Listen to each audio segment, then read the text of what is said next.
fucking Hangouts. All right, we got it. We're live. Goddamn. All right. Welcome, ladies and gentlemen, to Keyboard Warriors. It's episode 87, right? 87. We're getting close to the 90, y'all. Oh, all right? Shit.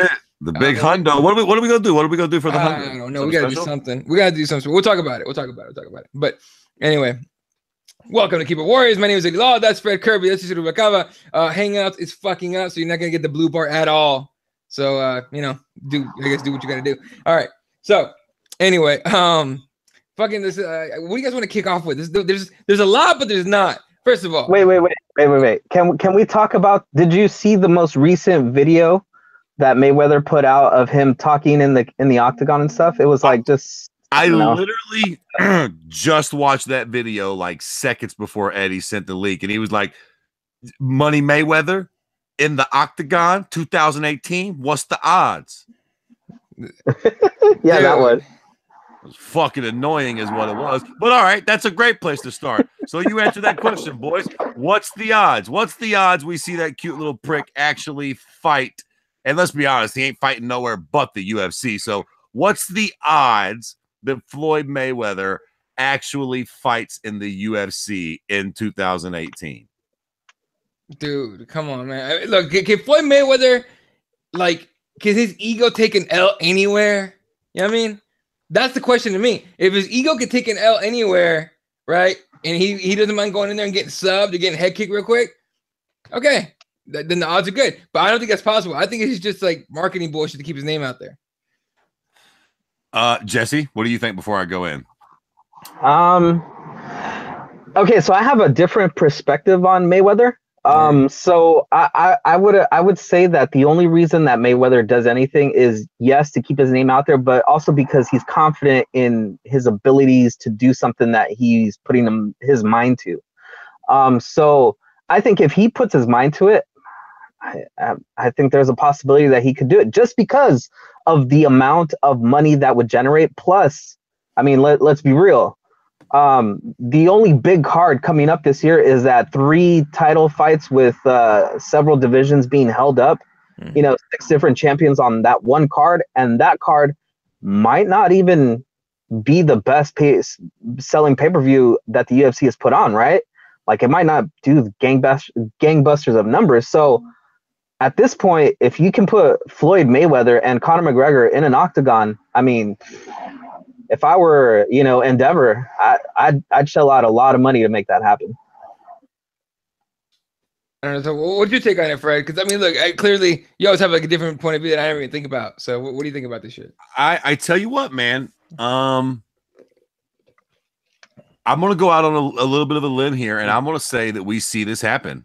Oh, shit. I think that Floyd Mayweather fights in the octagon in 2018. I don't know if he'll fight Conor. I don't know if that's the way they'll go with it. I think that the gap has been bridged with WME taking over Zuffa now, and I think that we're officially in the new era, and the new era is all about the cheddar. And one thing that Floyd Mayweather definitely does is bring a lot of money and asses and seats. And he brings a lot of requests. Even in boxing, that was kind of part of the problem always, is that Floyd always wanted too much. But I think, and years ago, the Conor Floyd thing would have never happened in boxing, because I don't think DW and the Fertittas would have gave up that much power negotiating wise. I just don't think they'd have done it a while back. If they would have, they probably would have done it with Anderson Silva and Roy Jones. They kind of had that moment with that. It wouldn't have quite been this, but they had a small moment there where it would have been something like this. You know what I'm saying? But I just think that they're willing to bend now.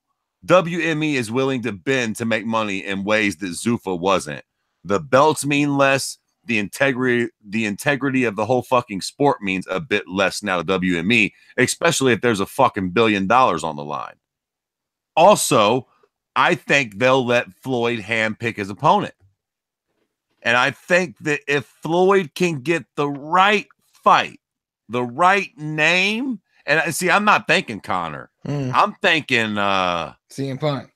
nah, not even that, man. I'm thinking not Hoist, but somebody like that. A legend that's a bit over the hill, that doesn't pose a massive, he's not going to fight a fucking Darren Elkins. He's not going to take a fight where somebody's going to make him look like an idiot. I don't even think he would take a fight against Conor in MMA because he knows what time it is.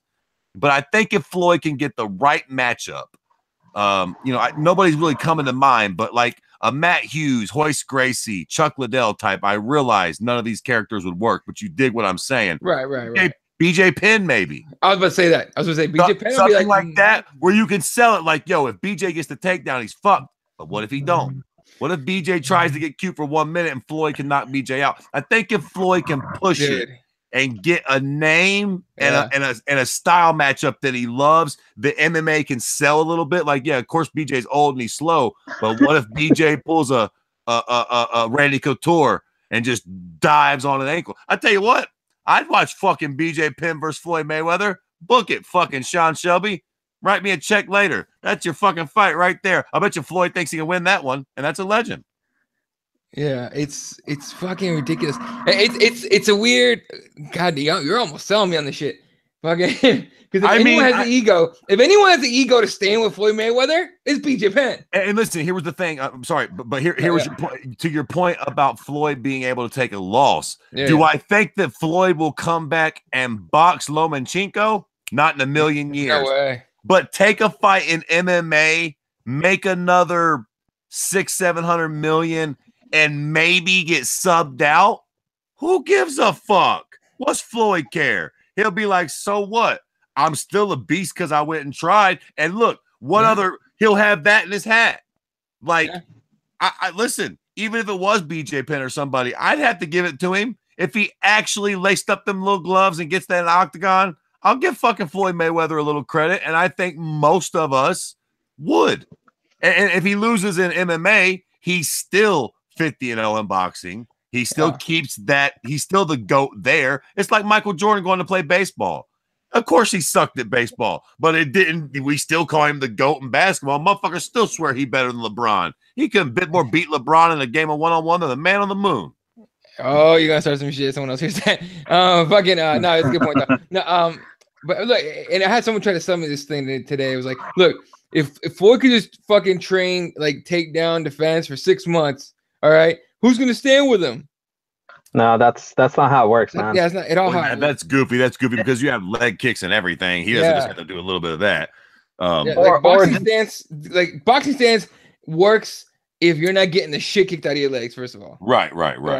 And that's what he's got is boxing stance and stuff like that. So I think it'd be too weird a thing. I think I'm with you, Fred. If it happens, it's a showcase thing, almost like a freak fight, like Bellator style. Sure. Right? Sure. And listen, the UFC probably would have never entertained that 3 or 4 years ago. But now, if they can get Floyd in the octagon, they'll probably be like, do whatever you want, Floyd. Fuck it. Fuck, you know what? We'll even bend the rules a little bit. You want one round where you can only box? Fair enough. Just come do it. Like, I don't think WME gives a shit about the integrity of MMA. No. If they have to bend a little to get him in there and to make a big money fight like that happen, I think WME will very, very likely be like, fucking A, how do we make this happen? Yeah. Jesse? No, I was just gonna point to everybody that has this idea of, that he has boxing in his back pocket. He just has to train something. I would point you to that Ben Askren podcast he did with Joe Rogan, where he talked about how, he took just 6 months off of wrestling, didn't get into a wrestling training camp, and just trained his kickboxing and striking with Duke Rufus, and he couldn't wrestle. And a lot of people would find that ridiculous or just like stupid, but it really is. You need to keep your tools sharp and everything. And if you don't do it, I mean, you're gonna lose it. And for Floyd to be successful, I mean, he'd have to just immerse himself in being an MMA fighter. And again, my perspective is different because I know a few people that are close to him and, have worked with him before.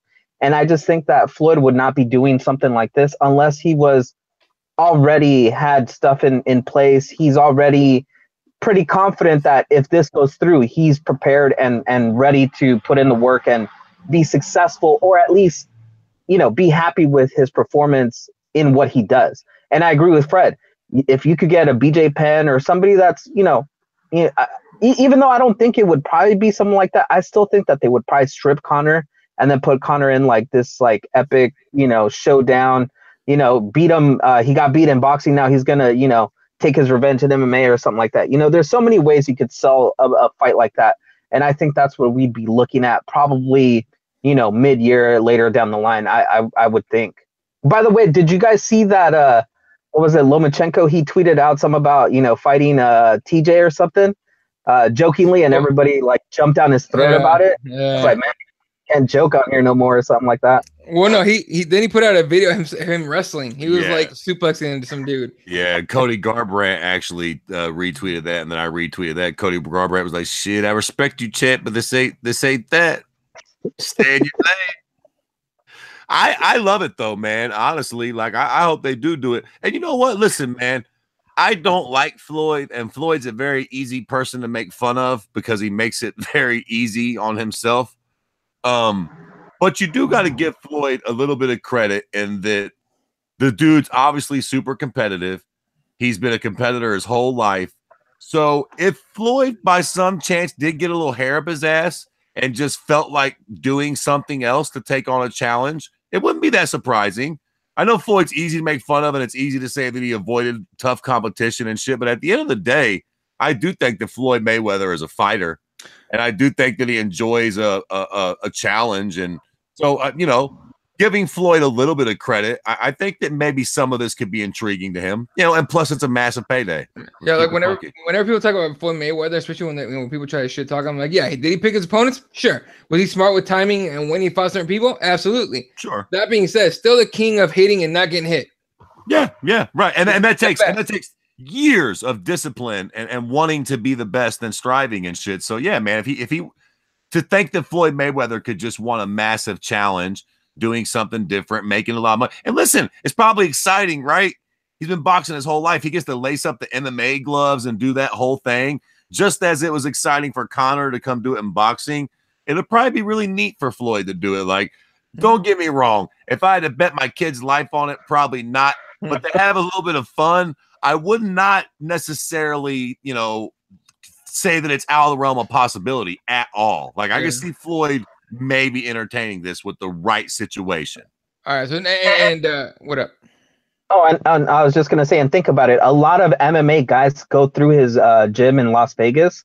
Most notably, I think I remember hearing that King Mo would train out of there a lot. And a lot of other fighters would go through there and train at the Mayweather gym. So, I mean, he already has a lot of contacts in the MMA, sphere. So I think like Fred is saying, you got to give that guy credit. 49 professional fighters went up to challenge him, and all of them got turned away. It takes a special type of dude to even, like you guys are saying, picked his matches, whatever. There's still 49 guys that he had to fight that couldn't beat him. So, right. I mean, that still takes a lot of skill and determination. And, imagine that same drive put forth into an MMA career, or at least just one fight. I mean, that would be pretty special in my opinion. Yeah, no, I'm with you on that. Now, as far as where they would have to put some pay-per-view, first of all, to make that money, right? It's without a question. Now, about their TV deals, because we're going to segue over to this here, right? Unless you guys have anything else on the Mayweather thing. According to Brendan Schaub, and I know a lot of people are like, I don't believe anything he says. Sometimes he gets it right.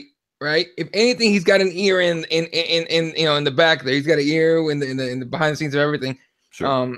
And he'll get something, rumors and everything. But according to him, what is it? Not Fox, ESPN, Amazon, everyone's pulled out.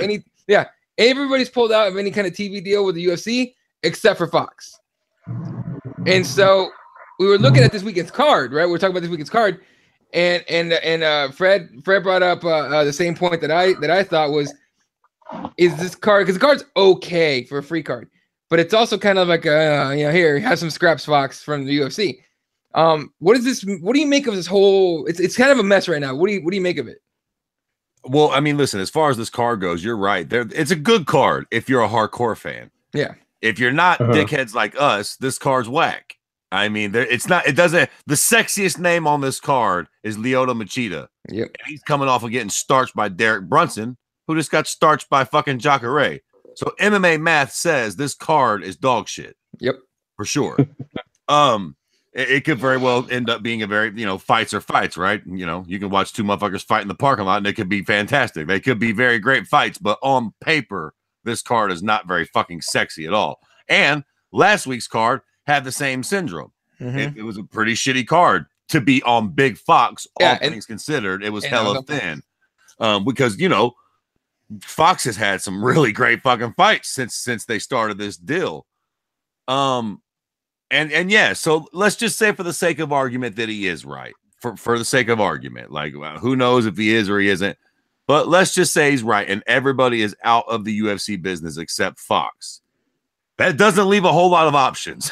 That means you can either take pretty much whatever deal Fox gives you, or like I've been saying, bet it all on black and go the WWE route. Take all of your content and take it to Fight Pass.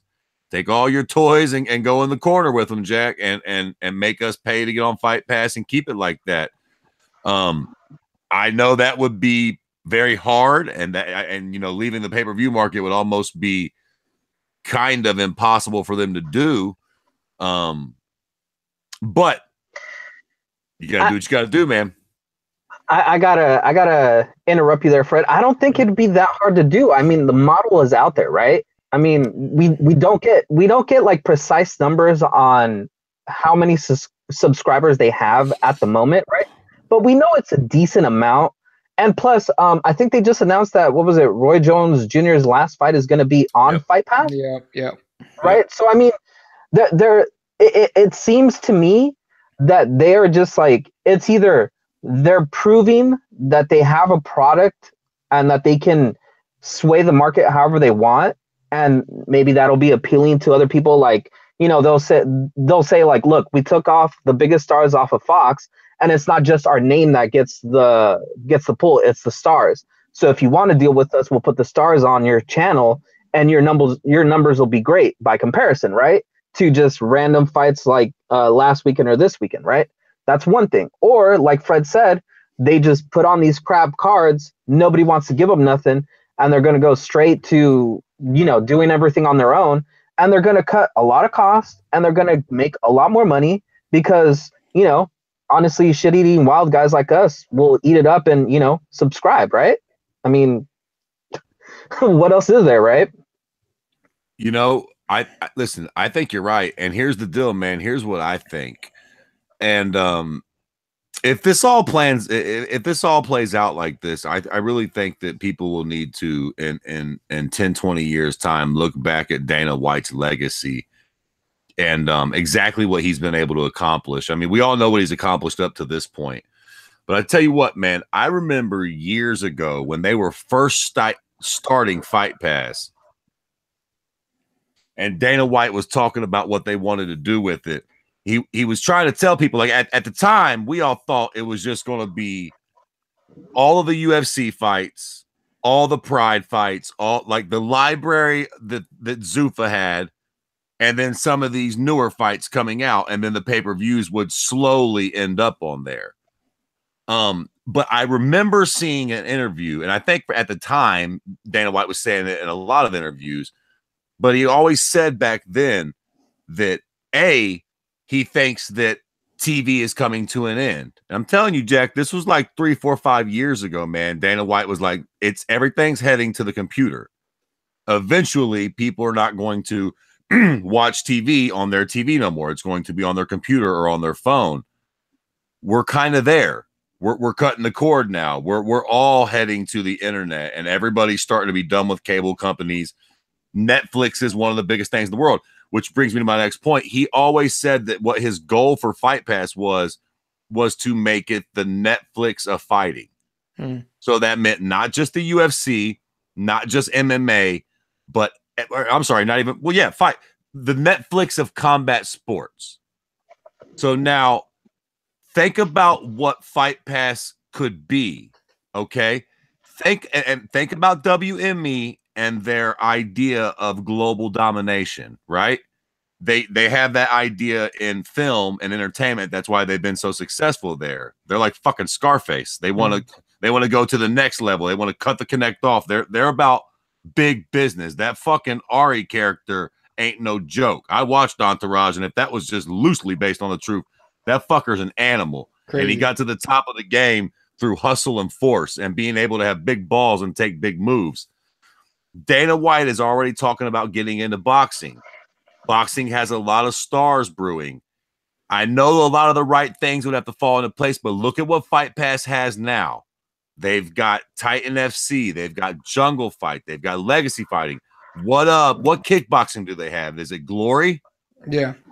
They've got some huge kickboxing thing. If Zuffa Boxing could get a Deontay Wilder and they've already got Roy Jones Jr. Seems like they do really good business with Floyd Mayweather. If they keep getting these names, if Dana White and WME together can build the Netflix of combat sports, so that if any big boxing match, kickboxing match, I'm talking about motherfucking Eddie Bravo shit, but that's already on Fight Pass, right? So think about it. If you can make Fight Pass go from not only, and of course you get all the UFC events, right? The only thing you wouldn't get on Fight Pass in this new crazy world would be Bellator. And let's face it, if they push hard enough and they go hard enough, they could probably buy Bellator out too and just take all those contracts and put it to where basically if you want to watch fighting, if you want to watch high-level wrestling or BJJ or kickboxing or Muay Thai, if Fight Pass can keep gobbling that shit up and it can literally become like the Netflix of combat sports, you're going to see millions and millions of subscribers worldwide. If they can do that, then yeah, man, I think they could completely change the game. That'd be pretty insane. Here's the thing about that too, though, is it's not that it would be difficult to do because it's like Jesse says, the model's there. I think at the beginning it wouldn't be as profitable as they want to because WWE did the same thing.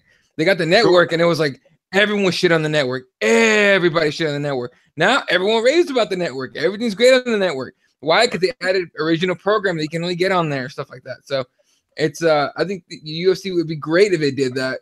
I think it'd be better for the fans than for them. I don't think they're hyped about leaving the pay-per-view market at all.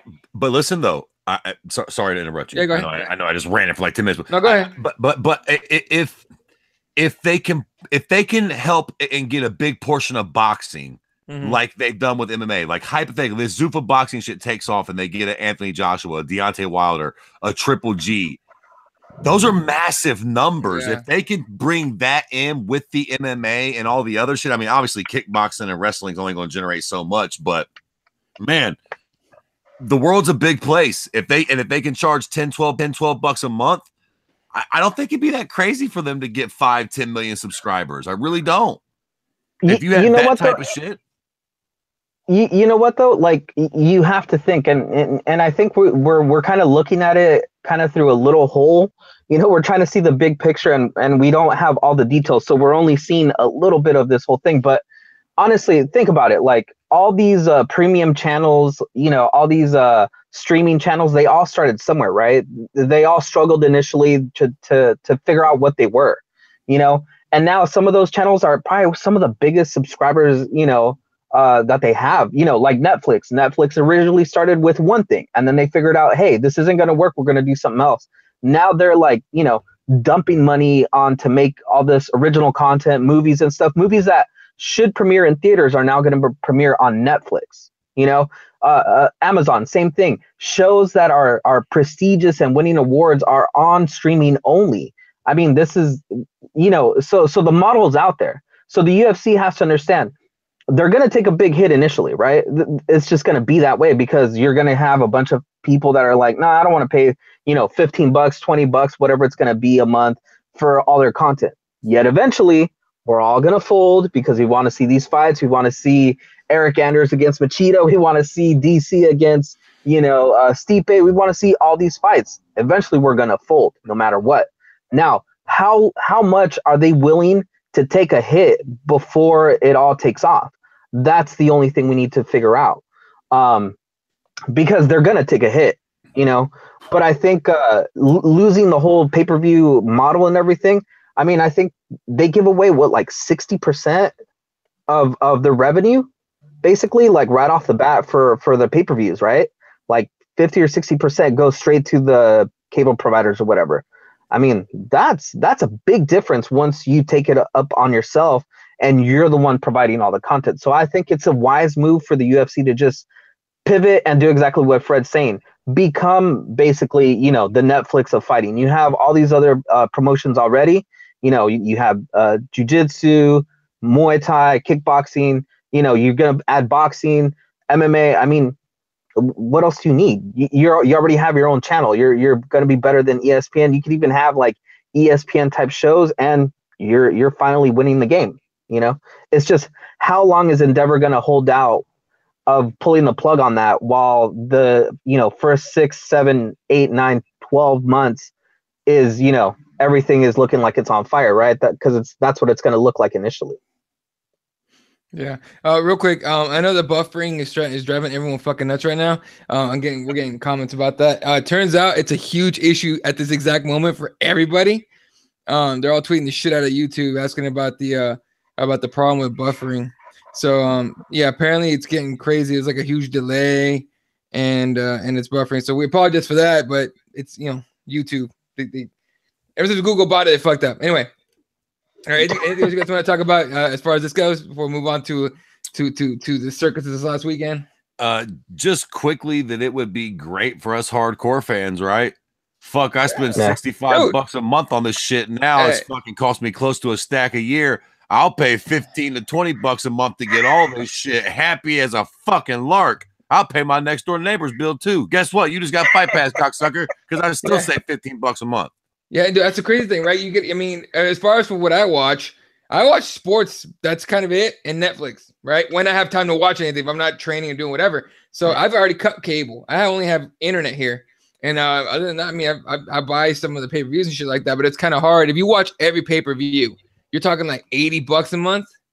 You know what I mean? Overall, yeah, still 65. Yeah, internet bill plus that. Well, yeah, right. It's very difficult to justify that. So if they did that for us hardcores, it'd be awesome. And if you could convince all the casuals to do it too, even better. So no shit. Yeah. Anyway, all right, let's talk about what happened this last weekend, which is we expected, I guess, but none of us really cared until we saw it, and then no one could shut the fuck up about it. Ronda Rousey debuting at WWE. So the Royal Rumble was this last weekend. I know. Hold your ground. Hold the groans for the end of the show. Thank you. No, just kidding. No, but here's the thing. So I'll break it down for everybody because I ended up fucking watching that shit just to see if she actually showed up. Motherfucker, you watched it because you wanted to. No, my little man wanted to watch it. I was gonna say no. I'll save you the breath. I'll save you the breath. Look, go ahead. I think as a collective, we're all happy for Ronda, who has finally found happiness, right? Right. It genuinely seems like she's happy in what she's doing. Good for her. Like, honestly, like, I don't get why everybody is so, like, up their own ass about, like, what she's doing, how it's happening, why is she doing this? Who cares, man? She is no longer a part of the UFC, basically. She's not going to compete. And she found some other outlet to be happy. We're like that like crazy ex, you know, that keeps wanting the other person to be miserable or to come back. She's gone, guys. That is weird. That is the weird part. So, yeah, no, I get what you're saying, but just to break it down. So, fucking end of the show, number 30 comes out for the women's rumble, whatever. And at that same time, I'm watching Twitter, and everyone's like, including like the ones that are just balls deep in this shit. They're like, oh, because Ronda didn't show up. We can move on now. You can move along. All the clickbait sites were like, oh, I didn't get to hit publish on this shit. Then the whole, you know, the rumble ends and you get the winner, whatever. And all of a sudden, fucking her song comes on. This bitch walks out. All right. In an oversized jacket. It's apparently Roddy Piper's jacket that was given to her by his son. She walks out. She gets down there. Tries to shake somebody's hand. Somebody slapped it. I don't know what the fuck. Shook somebody else's hand. And then she did this weirdly like dramatic / cliche / awful acting point to the WrestleMania sign. She did it like 8 times. But the only thing I got from it was that just like Jesse said, she's happy as fuck. I'm like, hell yeah, do you think? Yeah, but that's not what I saw on Twitter right after the event. There was saltiness on both fucking sides. And I'm sitting here going, why do we care? But WWE did the right thing. Because then people give a shit. They give a fuck about this big time for some reason. And they're cashing in on them, man. But Fred, did you get to see any of that? I mean, I know you didn't tune in for the whole thing, but you watched the video. Yeah, exactly. I did not see the Royal Rumble. Although, shout out to the broads, man. The broads got their own Royal Rumble. Yeah. I did used to be a fan of wrestling back in the day, so I never thought we'd see a thing where they have an all-female Royal Rumble. So it wasn't great, but it sucked a little bit. Well, whatever. Listen. Yeah. I'm an old school wrestling fan to where that when they had broads wrestling, they would just have them in short skirts and like little bombs and shit. It was like, yeah, there you go. Power drive Stacy Keibler again, baby. Shit. I'm almost there. That's exactly what it used to be, man. Fuck. If you didn't have Victoria's Secret, you had WWE Saturday night. Do that shit. That's right. No, so listen, man. Yeah, whatever, man. Congratulations, Ronda. Do your thing. The only thing I will say about this is that if I was close to Ronda, I would want to make sure that this was permanent. You know, 2-3 years from now, don't wake up and say, hey, I think I want to fight again. Because then you might get hurt. Or, you know, if you wanted to still do MMA, you need to do it now while you're still remotely close to your prime. Like, don't go do this and then try to make a comeback 2 or 3 or 4 years from now in MMA because you're not George St. Pierre. Like, I don't think that'll be possible. But if she's done and she's going to stay gone and she never has no intentions on coming back and participating in real fighting again, then yeah, I mean, you're a cunt if you're not happy for her. Who gives a fuck? Like, if she's gone and she's never come back and said, look, guys, I just, you know, that's something I used to do. Look, she used to also do judo in the Olympics. That shit ran its course and she became a fighter. If that shit ran its course and now she's a wrestler, she stays there. Who gives a shit? And I don't give a fuck if she's a bad wrestler. Who gots WWE? She's your problem now. Well, she's gonna come in and do like the usual like 10-second match. She's gonna judo top someone's ass, arm bar, and get the fuck out of Dodge. She ain't. I don't think she actually wrestle. I mean, hell, quite frankly, they can milk that cow forever. Just let her do that to everybody. It's what she did in MMA. It's believable as fuck. Exactly. It worked. But think about it. Think about it. She has friends that are like deep in the WWE business. You know, Shayna Baszler. She's on that NXT show or whatever, you know. So I mean, I think this is actually what she has wanted for a long time. I mean, remember back in the day, she was toting around her friends as the 4 horsewomen. You know, they were making references to wrestling before they would put out these little videos of them wrestling. You know, like again, why can't we just be happy for her and just be fine with all this? Like, hey, all right, she moved on, guys. Like, we don't have to be salty and like insult her and like. You know, that video that what was it, Travis Brown put out with him and the kids watching her on the television. The reactions? That was heartwarming. And if you were one of the bastards that put on a negative comment on there, just go crawl in a hole and die. Seriously. Just be happy for her, guys. Yeah. That being said, you know, if you don't want to watch it, don't watch it. No one's forcing you to do that shit. So it's all good. Right. Yeah. I mean, yeah, exactly. Yeah. That's all I'll say on the end of it. Who gives a shit at the end of the fucking day for real? Let her do her. And if she sucks as a professional wrestler, then that's on WWE, man. Exactly. All right. A couple more things here before we go. I want to talk about Stipe versus DC. UFC 226. Some people are, well, fuck it. Alexander Gustafsson is pissed. He wants that fucking title fight against DC. I think, homie, you should have made a lot of noise before that shit got, you know. And I'm sure it was announced 24 hours after their fight, or after they both fought at whatever, 221, 220. But you should have been making noise before that. Here's the thing: Gus is out. He had surgery or something. He was injured, so now he's just coming back, and he should have been making noise before that. And now they made this fight, and Gus is on the outside looking in. But as far as this fight goes, Fred, what are your thoughts on this? Because I know you had a great rant on MMA Takeover, I think it was. Yeah, yeah. And if you want to, you don't have to, rant it out here if you don't want to. Make sure people go look for the video. It's the MMA Takeover. But just your thoughts on that thing. Okay, yeah. So yeah, so this fight, right? The fight itself is great. I mean, what the fuck, right? If you're a fight fan, who don't like the idea of this fight? Mm-hmm. I feel like the problem with this shit is it's just too soon. But we have a whole bunch of conundrums here, man. Yeah, Gustafsson, I get it. And that's a pretty good fight. The problem is we don't care enough about it. We don't care enough as the public and fans to override this Stipe fight. And same thing with Fabricio, because presumably, who the fuck else would Stipe fight at heavyweight other than Fabricio? Right. But same thing. If you do that fight, it's a good fight. It's credible, but it's not enough. So, DC Stipe is what we get. The only problem with that for me is I feel like this fight needs more seasoning.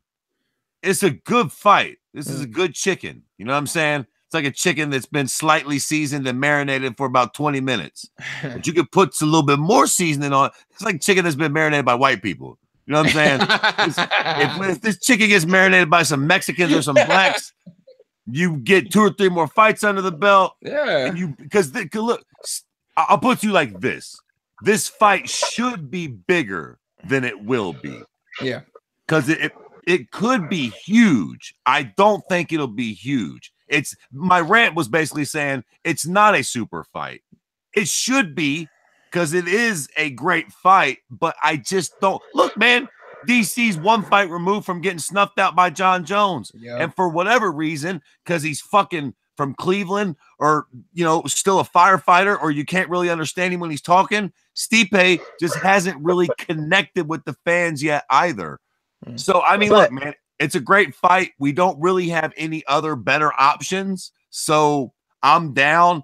I just do feel like it could be a lot bigger if we could wait a little bit. I kind of agree with you, Fred, but I disagree with the fact that I think a lot of the problems we have is with the person that is holding the title, right? I think you can see DC like kind of swaying the tide of the fans, right? A lot of fans are more coming to his side now that John Jones has kind of revealed himself to be this, cheater, douchebag, whatever. So it seems like a lot of people are now jumping on the DC bandwagon. The problem with Stipe is you look at how he acts, how he talks. How many interviews does he do? Almost none. When he gets on the mic, he's not very like welcoming. You know what I'm saying? Like he's just like he's just not very charismatic. Exactly. And I think the problem is that a lot of the casual fans and a lot of like fans in general have kind of become accustomed to someone that's a champion being charismatic, a la Conor McGregor, or somebody like that, like the charisma that comes off of them. And I think that's the problem we're having with a lot of our champions right now. We have champions that are pretty good, pretty dominant, but nobody cares about them because they're not out there on the mic. They're not, causing all this ruckus, doing all the scene or anything. Kind of like Mighty Mouse. To me, Mighty Mouse is still the greatest fighter of all time. Yet nobody cares about him.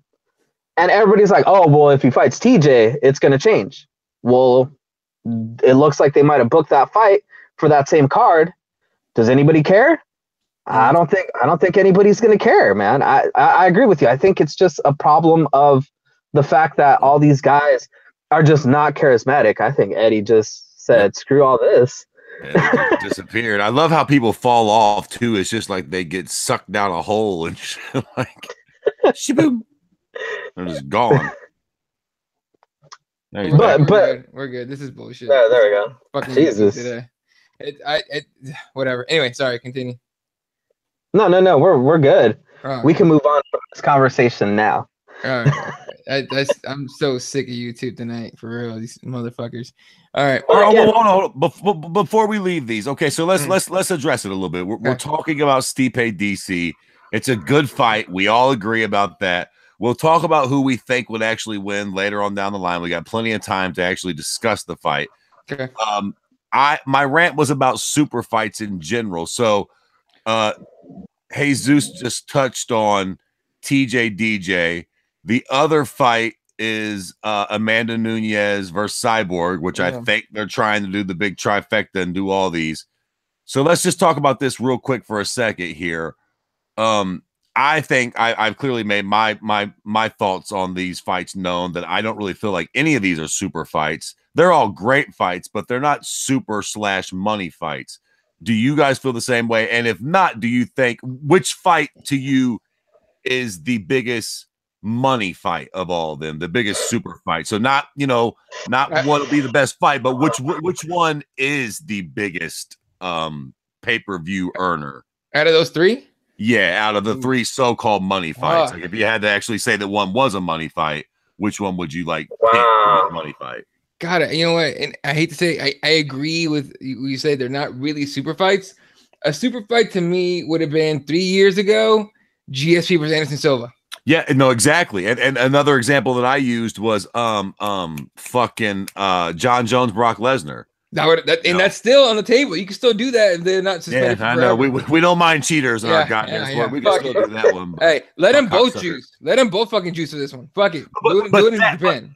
That's a super fight. Yeah. It's got that right. None of these fights really have that exactly a few years ago. Or Ronda Rousey Cyborg. That would have been a super fight. Ronda, like that's where it's like, ooh, the world will stop for it. Look, man, like it or not, Floyd versus Conor. Yeah, I was gonna say that.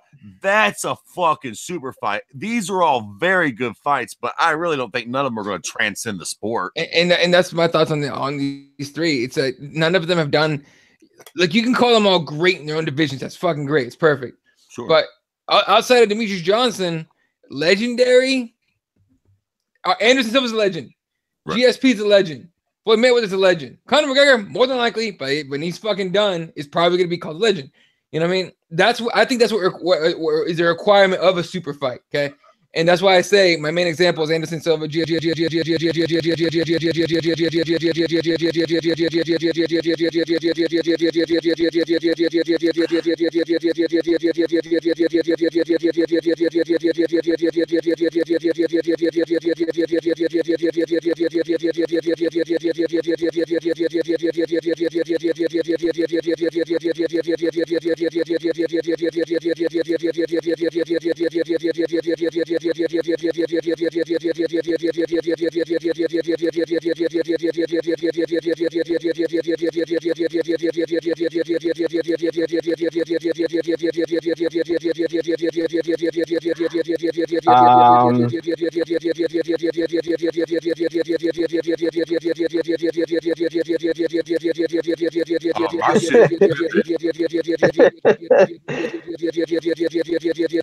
is.